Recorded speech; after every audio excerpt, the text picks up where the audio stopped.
Puah! Euskal Herriko herri txiki batean, mendi artean eta ihintzak bustitako belardi zinguratutako paraje batean, Marisa izeneko andre bat bizi zen. Inguruko mendirik altuenera igotzeko bidean, Marisak baserri eder bat zuen. Hantxe bizi zen animalia guztien artean. Ahatetxoak piru-piruka ibiltzen ziren amatxoren atzetik. Behiak marru-marruka larrean. Ahuntzak me-meeka aske baserri inguruko mendietan. Katua mauka jolasean, astoa arrantzaka. Eta animalia guzti hoietaz aparte, txerri bihurri batzuk ere bazituen Marisak baserriko lurretan, kurrin-kurrinka. Marisari tortilla jatea izugarri gustatzen zitzaion. Horretarako, 5 oilo zituen baserrian. Tortillak gozoagoak izateko, oiloak aske bizi ziren eta artoa ematen zien jateko. Marisak soilik arrautzarekin egindako tortillak jaten zituen, ez baitzuen atsegin tortillak beste ezeren zaporerik izatea. Animalien ikuluen alboan, baratze eder bat zuen Marisak. Bertan, patatak, tipulak, tomateak, piperrak, letxugak eta bestelako barazkiak landatzen zituen urtero. Behin batean, egun sentitik gauera arte lan eta lan aritu zen egun batean, afaltzeko tortilla eder bat prestatzea bururatu zitzaion Marisari. Oilategira hurbildu eta 2 arrautz hartu zituen.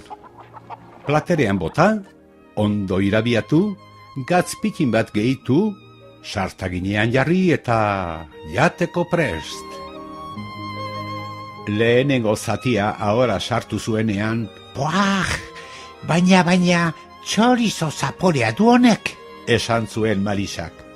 Oilategira bueltatu zen eta oiloari zera esan zion. Tortilla honek txorizo zaporea du. Noski, jan baldin badut txorizoa, tortilla haren gustukoa. Marisak beste oilo baten arrautzak hartu eta sukaldera abiatu zen.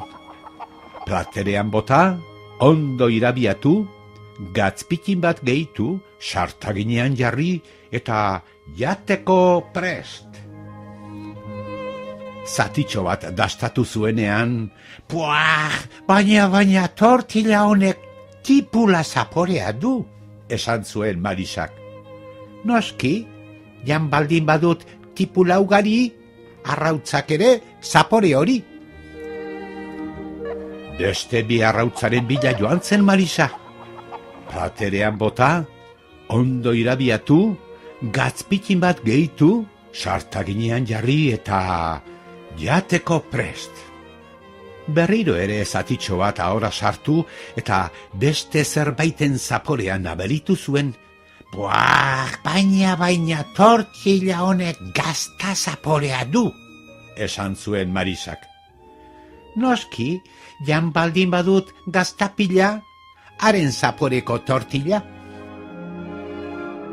Marisak bere oiloekin gero eta asarreago berriro ere oilategirako bide hartu zuen.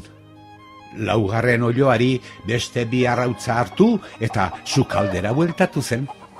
Platerean bota, ondo irabiatu, gatzpitin bat gehitu, sartaginean jarri eta jateko prest. Berriz ere tortillaren zatitxo bat moztu eta ahoan sartu zuen. Puah! Baina, honek piper zaporea du. Oilo honek zer egin du. Oiloaren gana joan eta zera esan zion. Eta zuk zer demontre janduzu.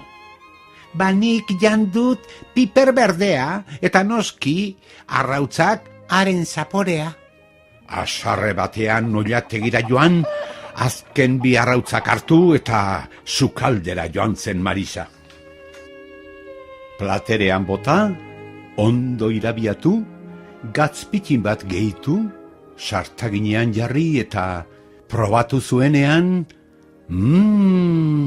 zein gozoa, Horrela gustatzen zait niri tortilla. Joan zen oioaren gana eta zera esan zion. Bai goxoa zure tortilla. Noski, Nik beti jan baldin badut zure hartoa, tortilla goxoa. Marisak oioa besarkatu zuen, eta neka eginda zegoenez, oherako bide hartu zuen, eta oilarrak esnatu arte, goxo egin zuen lo.